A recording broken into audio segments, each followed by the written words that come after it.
اسلامی مہینہ صفر المظفر شریف کا دوسرا جمعہ مبارک ادا کرنے کے لیے ہم اللہ پاک کی بارگاہ میں حاضر ہیں. دعا ہے کہ اللہ رب العالمین ہماری حاضری اپنی بارگاہ عالیہ میں قبول و منظور فرمائے.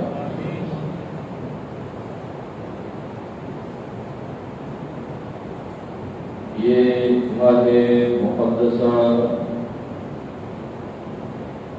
سفر شریف کا جو ہے اس میں بہت سارے جو اولیاء کاملین ہیں ان کا ارتباط ہوتا ہے. یہاں کیونکہ ہم اس شہر میں رہ رہے ہیں تو اس شہر میں قریبی مجدد دین و ملت حضرت پیر سید میر علی شاہ صاحب گولڈوی رحمۃ اللہ تعالی علیہ آپ کا اس سے بات بھی اسی بات مقدسہ میں ہوتا ہے. اس کے ساتھ ساتھ آپ کے جو مرشد تھے پیر سیال اقبال، پیر سیال کے جو مرشد تھے پیر پٹھان رحمۃ اللہ تعالی علیہ، ان کا اس سے بات بھی اسی ماہ مقدسہ میں ہوتا ہے. اور حضور داتا گنج بخش علی جویری رضی اللہ تعالیٰ آپ کا اس سے کافی اسی مہینے میں ہوتا. اور بہت بڑی ہستی جن کی وجہ سے لوگ اہل سنت و جماعت کا عقیدہ رکھنے والوں کو اس خطے میں بریلوی کا نام دیتے ہیں. اگرچہ بریلویت جو ہے یہ کوئی مذہب نہیں ہے، بریلوی کسی مسلک کا نام نہیں ہے، کسی عقیدے کا نام نہیں ہے. بریلی شریف ایک شہر کا نام ہے. تو امام اہل سنت حضرت امام احمد رضا خان فاضل بریلوی رحمۃ اللہ تعالی علیہ آپ کا اس سے کافی اسی سفر شریف کے مہینے میں ہوتا ہے. تو دیگر بھی کئی خصوصیات جو ہیں ان کا اس سے بات اس مہینے میں ہوتا ہے. اسی لیے اس مہینے میں خطبہ، واعظین، علماء شان اولیاء جو ہے وہ بیان کرتے ہیں تاکہ مسلمانوں کی جو محبت اللہ کے ولیوں کے ساتھ ہے اور ہونی چاہیے اس کا درس جو ہے وہ عام کیا جائے. دلوں میں یہ بات ڈالی جائے، آنے والی نسلوں تک یہ پیغام پہنچایا جائے کہ یہ جو دین اسلام اللہ نے ہمیں عطا فرمایا ہے، یہ جو کلمہ آج ہم پڑھتے ہیں، ہمارے پاس ظاہری طور پہ ہمارے زمانے میں، اس زمانے میں کوئی نبی نہیں آیا کہ جس نے ہمیں یہ کلمہ سکھایا ہو، کوئی رسول نہیں آیا کہ جس نے ہمیں یہ کلمہ سکھایا ہو، کوئی اور ایسا الہام نہیں ہوا، کوئی اور ایسا حادثہ نہیں ہوا کہ جس کی وجہ سے ہم اللہ یا اللہ کے رسول کو مانتے ہیں، بلکہ یہ 1400 سال پہلے جو اللہ رب العالمین نے قرآن پاک اپنے پیارے محبوب صلی اللہ تعالیٰ علیہ وآلہ وسلم کو عطا فرمایا، یہ انہی نفوس قدسیہ اور انہی اولیاء کاملین، بزرگان دین، صوفیاء کرام کی محنتوں اور تبلیغ دین کا یہ نتیجہ ہے کہ آج 1400 سال گزرنے کے باوجود بھی وہی قرآن جو اللہ رب العالمین نے 1400 سال پہلے اپنے محبوب کو عطا فرمایا تھا، اسی صورت میں، اسی شکل میں، انہی الفاظ کے ساتھ آج ہمارے پاس اگر موجود ہے تو یہ انہی بزرگوں کی محنت کا حاصل ہے۔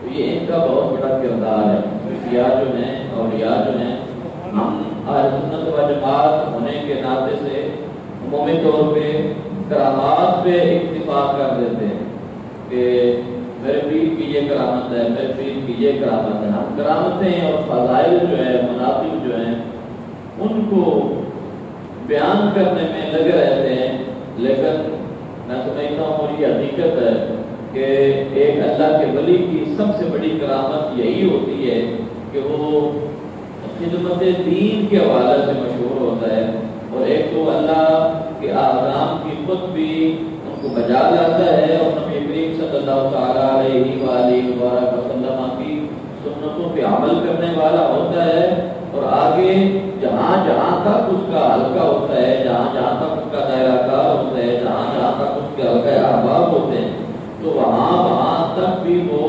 یہی پیغام پہنچاتا ہے کہ آؤ دنیا کو چھوڑ دو، اللہ اور اللہ کے رسول کی احکامات جو ہیں ان کی پیروی کرو۔ تو یہ اللہ کے ولی کی یہ کرامت ہے، یہ اللہ کے ولی کی شان ہے، یہ اللہ کے ولی کا مقام ہے کہ کرامات ہونا بھی فلاں ہوا میں اڑ رہا ہے، یا فلاں نے یہ کر دیا، فلاں نے وہ کر دیا، یہ تو آپ دیکھتے ہیں کہ جادو کے ذریعے بھی لوگ کر لیتے ہیں، یہ تو اور جو کرتب کرنے والے لوگ ہیں وہ بھی اس طرح کے کام کر لیتے ہیں، ہوا میں اڑنا، یا کسی یہ بیمار اگر کوئی آپ یہ سمجھیں کہ کوئی ٹھیک بیمار بندے کو ٹھیک کر دیتا ہے، تندرست کر دیتا ہے، تو یہ کام تو ڈاکٹر بھی کرتے ہیں، اور ڈاکٹر ایسے بھی ہیں جو غیر مسلم ہیں، جو مسلمان نہیں ہیں۔ تو اس کا مطلب یہ ہوا کہ بیمار کو صحت مند کر دینے سے اللہ کا ولی بندہ نہیں بنتا، ایسے ہی اور کوئی نیا کام کر دینے سے، نہیں کوئی ایجاد کر دینے سے اگر اللہ کا ولی بنتا ہو، سائنسدان کر سارے اللہ کے ولی ہوتے جنہوں نے کلمہ بھی نہیں پڑھا۔ اللہ کا ولی وہ ہے کہ جسے آپ دیکھو تو آپ کو اپنا رب یاد آ جائے، جو نبی کریم صلی اللہ تعالیٰ علیہ وآلہ وسلم کی سنتوں کو سمجھنے والا ہو، ان کی پیروی کرنے والا ہو، ان پر عمل کرنے والا ہو، اور آگے کو سکھانے والا ہو۔ یہ ہمارا بنیادی طور پہ جو کنسپٹ ہے اللہ کے ولیوں کے بارے میں وہی تھوڑا سا مختلف ہو چکا ہے، جبکہ ولی کی کرامات اگرچہ کرامت پر حق ہے، اور ولیوں کی کرامات ہوئی ہیں، کرامات آج بھی ظاہر ہوتی ہیں، لیکن بنیادی طور پہ کرامت ہونا یہ کہ اللہ کے ولی کی نشانی نہیں ہے،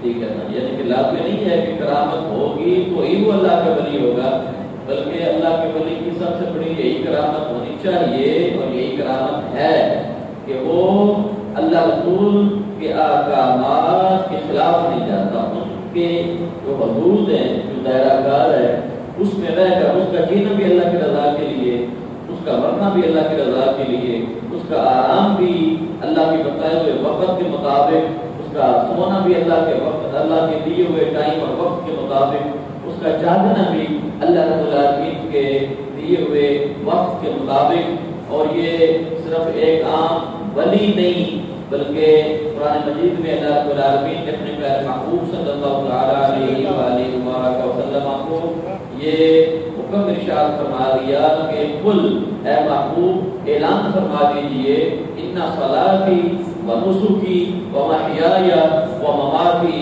للہ رب العالمین. سن کے بغیر بھی قرآن پڑھا جائے تو سبحان اللہ کہہ لینا چاہیے.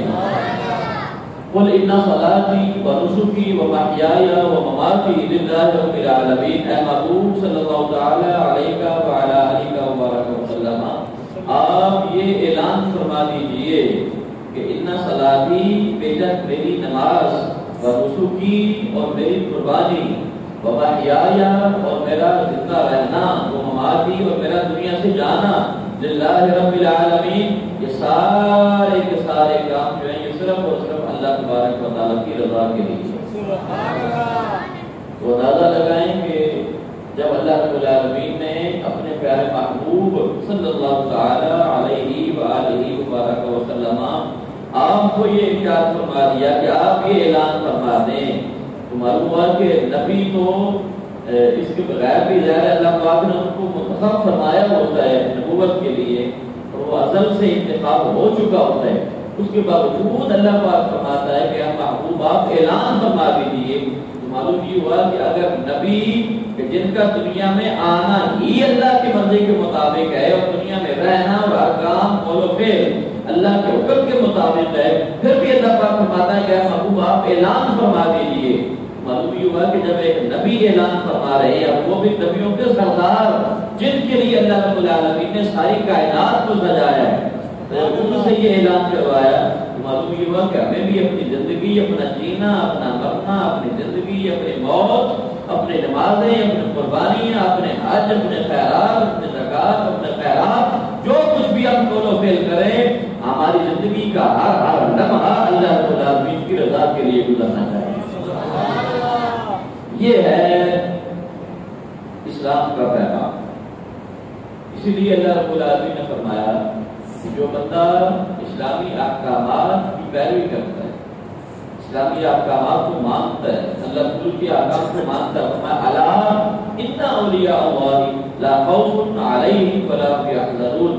فرمایا بے شک وہ لوگ جو اللہ کے ولی ہیں جن کا جینا مرنا اللہ کے لیے ہو جاتا ہے جو ہر کام اسی طریقے سے کرتے ہیں جس کا اللہ رب العالمین نے حکم ارشاد فرمایا جو اللہ کے ولی ہیں ان کا حال کیا ہے فرمایا لا خوف علیہم ان کے لیے نہ کوئی خوف ہے ولا هم يحزنون اور نہ ہی کبھی وہ غمگین ہوں گے.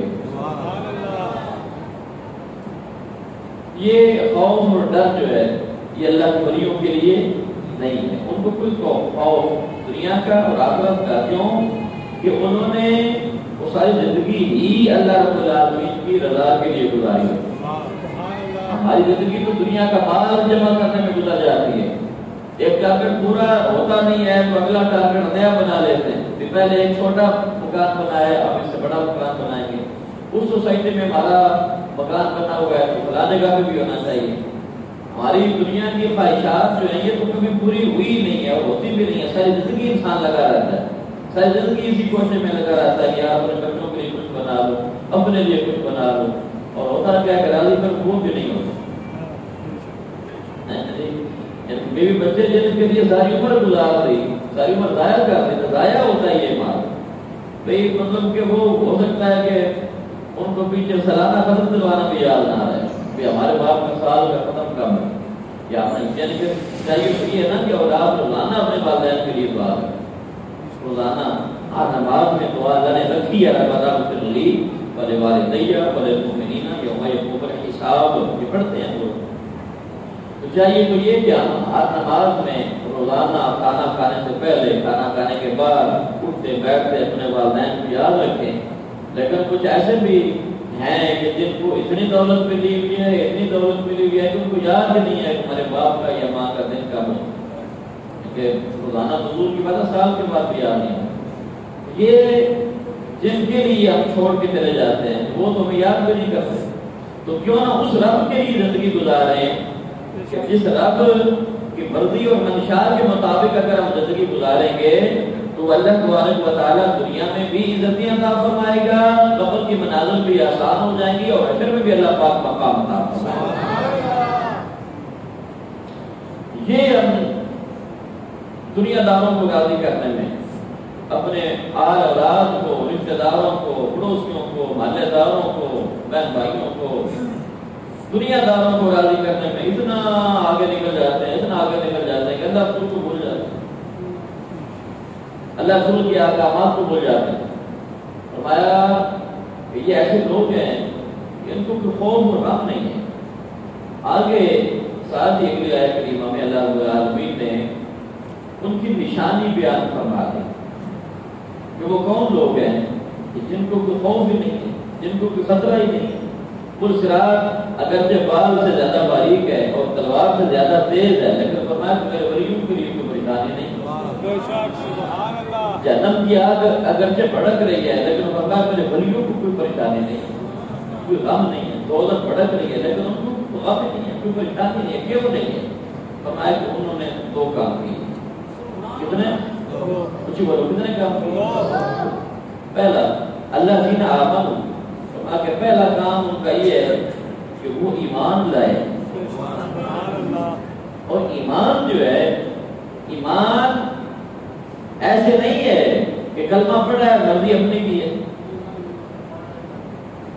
کلمہ پڑھنے کے بعد اپنی مرضی ختم ہو جاتی ہے۔ وہ ایمان مجمل یاد تھا، آمنت باللہ کما ہوا باسمائہ وصفاتہ وقبلت، یہ کیا لفظ ہے؟ وقبلت، اور میں نے قبول کیا کیا؟ جمیع احکامہ، میں نے اللہ کے سارے جتنے بھی احکام ہیں، جتنے بھی حکم ہیں، میں نے ان سب کو قبول کر لیا۔ وقبلت جمیع احکامہ، اقرار باللسان وتصدیق بالقلب، اور ساتھ یہ بھی ہے کہ اپنی زبان کے ساتھ اس کا اقرار بھی کرتا ہوں اور میرا دل اس بات کی گواہی بھی دے۔ یہ ہے ایمان۔ یہ نہیں ہے کہ کلمہ پڑھ لیا اور اذان ہو رہی ہے مسلمان کو پتہ نہیں، کلمہ پڑھ لیا رمضان آیا ہے مطلب ان کو خبر ہی نہیں، کلمہ پڑھ لیا ہے اور حج کا سیزن آ گیا ہے، حج فرض بھی ہے بندے کو ہوش ہی کوئی نہیں، کلمہ پڑھ لیا ہے زکات کی باری آئی ہے پتہ ہی کوئی نہیں، کلمہ پڑھ لیا فطرانہ نہیں دیا، کلمہ پڑھ لیا والدین کو بھول گیا، کلمہ پڑھ لیا لیکن ہمسائے کا، رشتہ داروں کا کوئی خیال نہیں ہے، کوئی بات بھی پاسداری نہیں ہے، کوئی اللہ کی بات نہیں جو ہے وہ پاسداری نہیں ہے۔ ہمارا ایسے کرتا نہیں ہے۔ وہ علامہ اقبال تو بھی بڑی وضاحت کے ساتھ بات کی ہے کہ زبان سے کہہ بھی دیا لا الہ تو کیا حاصل، دل و نگاہ مسلمان نہیں تو کچھ بھی نہیں۔ یعنی کلمے کا مطلب یہ نہیں ہے کہ آپ نے بس خالی زبان سے کلمہ پڑھ لیا ابھی مسلمان نہیں، تو جب کلمہ پڑھ لیے پھر اب تمہارا جینا مرنا جاگنا سونا کاروبار کام کاج سارے کے سارے کام اللہ تبارک و تعالیٰ کی رضا کے لیے۔ اور پنجابی شاعر نے بڑا کمال کی بات کی ہے، فرمایا کہ جے مطلب نو بانا جانے، جے مطلب نو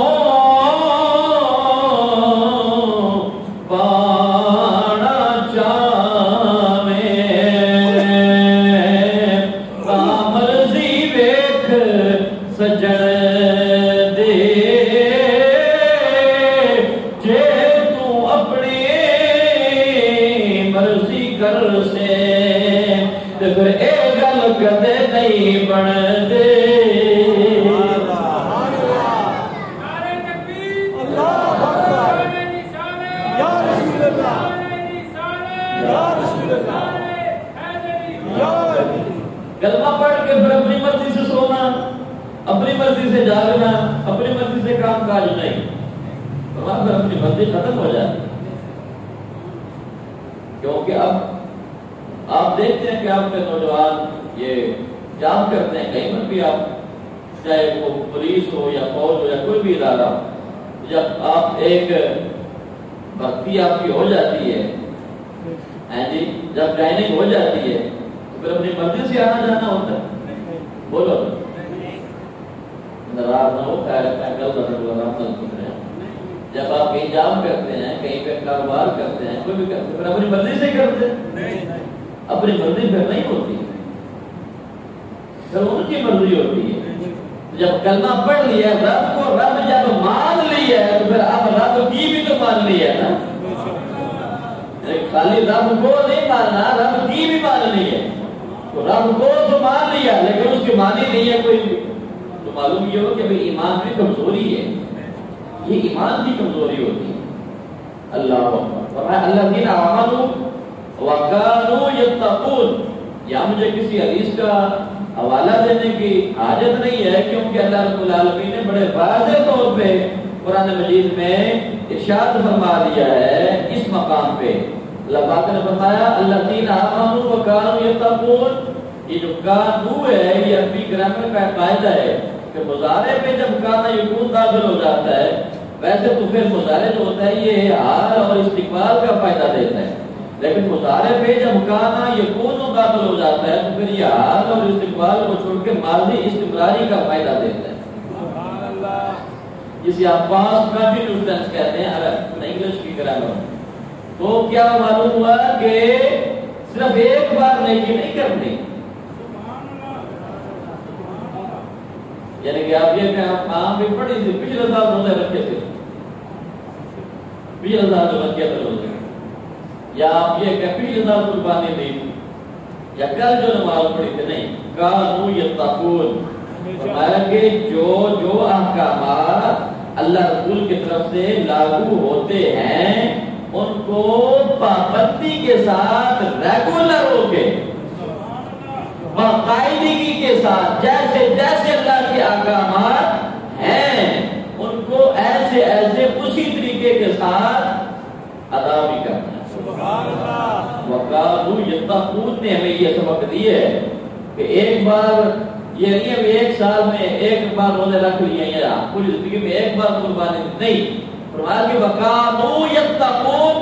جب شریعت نے کوئی احکام آپ کے اوپر لاگو کیے، یعنی کہ حج جو ہے یہ زندگی میں ایک بار فرض ہے، قربانی جو ہے ہر سال واجب ہے، ہر سال دینی ہے، روزے ہر سال رکھنے ہیں، نماز روزانہ پڑھنی ہے 5 وقت، جمعہ ہفتے کے بعد پڑھنا ہے، عید جو ہے وہ سال میں 2 بار آتی ہے.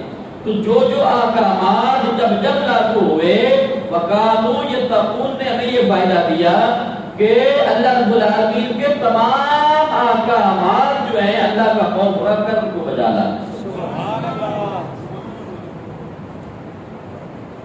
تو میں نے پہلے بھی یہ بات عرض کی ہے کہ غوث پاک کی 11ویں کی دیکھ دینے میں بڑے دلیر ہیں اکثر ہمارے آپ دینے بھی چاہیے، صدقہ خیرات ہوتا ہے، یہ منع نہیں کرتا. کچھ لوگ کے لیے وہ میں مخالف مراد دے لیتے ہیں، پتہ نہیں صاحب دیکھتے کچھ زیادہ ان کو فرق پڑتا ہے. مجھے فرق نہیں ہے، لیکن یہ ہے کہ میں اور ایک بات کرتا ہوں کہ 11ویں کی دیکھ دینے کے لیے ہم بڑے دلیر ہیں، یار دوستوں کی پارٹیاں کرنے میں ہم بڑے دلیر ہیں، لیکن زکات دینے میں ہم پیچھے ہو جاتے ہیں. فطرانہ دینے میں ہم دینے کی بجائے لینے والوں کی لائن میں لگے ہوئے ہوتے ہیں. زکات دینے کی بجائے اگرچہ فرض ہے لیکن لینے والوں کی لائن میں لگے ہوئے ہوتے ہیں. تو یہ چیزیں ہیں بنیادی طور پہ جو ہمیں سمجھنے والی ہیں اور اس پہ عمل کرنے والا ہے کہ جب بھی ہم شریعت سے دور ہو جائیں گے تو یقین کریں اور یہ بات پلے باندھ لیں کہ ہمارا جو سکون ہے، قلبی جو اطمینان ہے، وہ بندے اسی وقت نصیب ہوتا ہے جب اس کا اٹھنا بیٹھنا چلنا پھرنا اللہ رب العالمین کی رضا کے لیے ہوتا ہے. تو پھر اس کے ذہن سے ساری پریشانیاں نکل جاتی ہیں، وہ فکر سے آزاد ہو جاتا ہے، وہ پریشانیوں سے آزاد ہو جاتا ہے. کیوں کہ اس نے اللہ رسول کی پریشانی کو غم دے لی ہے. اس نے اپنی توجہ جو ادھر دنیا کی طرف کرنی تھی اس نے اپنی توجہ دین کی طرف کر لی. غم دنیا مخور کہ بہود غم دی خور کہ غم دین اس. وہ اللہ کی ولیوں نے سبق دی ہے، فرمایا کہ دنیا کا غم نہ کھا. کیوں؟ اس لیے کہ جب یہ دنیا عارضی ہے تو اس کا غم بھی تو عارضی ہے. غم دی خور، دین کا غم کھا، آخرت کا غم کھا، اللہ کا خوف دل میں بسا، نبی کی محبت دل میں بسا. کیوں کہ یہی چیزیں تو کام آنے والی. تو لہذا ہم دنیا کی دوڑ میں اتنا لگے ہوئے ہیں، ایک دوسرے سے آگے نکلنے کے چکر میں پڑے ہوئے ہیں، ایک دوسرے سے آگے نکلنے کے چکر میں پڑے ہوئے ہیں. لیکن کبھی یہ بھی سوچنا چاہیے کہ یار اذان ہوگی، اپنے نماز بھی پڑھنی، نماز بھی فرض ہے، اپنے مسجد میں بھی جا رہا ہے، اللہ کے گھر میں بھی جا رہا ہے، تو یہ آوازیں شکر کرے اللہ کا، یہ بھی میں کہتا ہوں شکر ادا کریں کہ ابھی ہمیں اللہ نے موقع دیا ہوا ہے کہ ہر جمعے کو کسی نہ کسی مسجد میں جہاں بھی آپ جاتے ہیں تو اس طرح کی آواز سننے کو مل جاتی ہے۔ میں یہ نہیں دعویٰ کرنا چاہتا کہ میں یہ طرف دے رہا ہوں، ہر مسجد میں جہاں پر جمعہ ہوتا ہے تو یہ شکر کریں۔ ایسے بھی جگہ ہیں، ایسے بھی لوگ ہیں کہ جہاں جمعہ تو ہوتا ہے لیکن خطیب صاحب اللہ رسول کے احکامات بھی پورے طریقے سے بیان کرنے میں ان کو پابندی ہوتی ہے کہ آپ نے وہی بیان کرنا ہے جو میری طرف سے آرڈر ہوں گے۔ تو یہ اللہ رب العالمین کا کتنا شکر ہے، کتنا کرم ہے اللہ رب العالمین کا کہ اللہ پاک نے ہمیں ایسا ماحول عطا فرما رکھا ہے کہ آپ کو ہر جمعے اللہ کا پیغام بھی مل رہا ہے، اللہ کے محبوب کا پیغام بھی مل رہا ہے۔ یہ کیا کام ہے؟ اصل میں ہمیں آزادی جو ہے نا، آزادی ہمیں اس کی قیمت بھی اس کا پتہ نہیں ہے، ہمیں آزادی کی قدر نہیں ہے، ہمیں اللہ رب العالمین کی نعمتوں کا احساس نہیں ہے۔ کتنی بڑی اللہ کی نعمت ہے، کتنا بڑا اللہ رب العالمین کا فضل ہے، کتنا بڑا اللہ رب العالمین کا کرم ہے کہ ہمیں کہیں نہ کہیں سے کسی نہ کسی طریقے سے اللہ رسول کا پیغام پہنچ رہا ہے۔ جس سے پیار ہوتا ہے، جس سے آپ کو پیار ہوتا ہے، دنیا کی مثال آپ کو، تو اس کا پیغام آپ کو آئے، اس کا سلام آئے، اس کا خط آئے، اس کا میسج آئے، آج کل تو یہ سوشل میڈیا کا یہ تو ہوتا ہے، اس کی کال آئے، اس کا میسج آئے، تو آپ کو خوشی ہوتی ہے یا نہیں؟ بولو تو اگر رب سے پیار ہو تو رب کا پیغام جب بندے کو آئے، جب اللہ کی طرف سے حی علی الصلاۃ کی آواز، پیار اللہ سے جو کرنے والا بنتا ہے، جب اس کے کام میں حی علی الصلاۃ کی آواز دوڑے، یار مجھے میرے اللہ نے بلا لی ہے، اور ایک نماز کے لیے 4 بار بلا لیے، حی علی الصلاۃ، حی علی الصلاۃ، حی علی الفلاح، حی علی الفلاح۔ نماز ایک پڑھنی ہے تو بلایا 4 بار، واپس ادھر سبحان اللہ۔ اب وہ بندہ جس کے سینے میں ایمان ہے، وہ جب دیکھتا ہے کہ اللہ اکبر کی صدا مسجد سے آ رہی ہے، اس مسجد سے بھی آواز آئی، اس مسجد سے بھی آواز آئی، اب آپ کو کوئی فکر نہیں ہے کہ میں نے پانی کہاں سے لینا ہے۔ وہ مولا حسین کا سجدہ یاد نہیں ہے؟ سنیو فضائل میں جب مولا حسین کے بیان کر رہے ہیں تو ہم تھکتے نہیں ہیں، لیکن یہ بھی جو سوچے نا کہ انہوں نے کوئی نماز چھوڑی کبھی نہیں ہے۔ وہ سورج کا واپس پلٹنا تو یاد رہا کہ آقا کا معجزہ ہے، کہ آقا کریم صلی اللہ تعالی علیہ وآلہ وسلم نے ڈوبے ہوئے سورج کو واپس پلٹا دیا، لیکن یہ بھی سوچا کہ کیوں پلٹایا بھائی؟ بابا سے سبحان اللہ کا ذرا۔ سورج کا پلٹنا تو یاد رہا لیکن اس کا ریزن نہیں یاد رہا کہ کیوں پلٹا بھائی۔ سورج صرف معجزہ دکھانے کے لیے نہیں پلٹایا، مولا علی کی نماز ادا کرنے کے لیے سورج پلٹایا۔ ٹھیک ہے نا، یہ معجزہ ہے آقا کا، لیکن وہ رونما کیوں ہوا، ظاہر کیوں ہوا؟ مولا علی کی نماز ادا کرنے۔ تو جس علی کی ایک نماز کو ادا کرنے کے لیے اللہ نے کائنات کا نظام بدل دیا۔ یہ نظام ہے، ابھی سورج کے طلوع ہونے کا ٹائم ہے، پھر غروب ہونے کا ٹائم ہے، یہ نظام ہے، اللہ کی قدرت ہے، یہ تقدیر ہے۔ والشمس تجری، سورہ یاسین میں اللہ رب العالمین نے ارشاد فرمایا والشمس تجری لمستقر لها ذلك تقدیر العزیز العلیم۔ فرمایا کہ نماز کی اتنی اہمیت ہے، یہ معجزہ بتا رہا ہے کہ اللہ کی تقدیر ہے، اللہ کی قدرت ہے، اللہ کی شان ہے، اللہ کا نظام ہے۔ لیکن مولا علی کی جب نماز قضا ہوئی تو اللہ رب العالمین نے نظام کو طرف رکھا ہے، صرف ایک نماز کے لیے۔ تو ہم نے ہر شہر طرف مرم کی ہوئی ہے اور کوئی نماز نہیں ادا کرتا۔ اندازہ لگائیں کہ نماز کی کتنی اہمیت ہے۔ نماز تو اللہ سے ملاقات ہے، تو ہمیں جو نماز کا کہے تو ہم اس کو آئی واپی، ہمیں پہلے پتا تھا آئی واپی، تو یہ بس نماز کیا ہوتا کیا تھا؟ نماز جو ہے یہ فرض ہے، اور 5 بار فرض ہے، روزانہ فرض ہے، یہ ادا کرنی چاہیے۔ نبی کریم صلی اللہ تعالی علیہ وآلہ وسلم، آپ نے ساری زندگی اور آپ کے صحابہ نے، اللہ کے ولیوں نے، اور اللہ کے ولیوں کی یہی کرامت ہونی چاہیے کہ وہ نمازی ہوتے ہیں، وہ شب بیدار ہوتے ہیں، شب زندہ دار ہوتے ہیں۔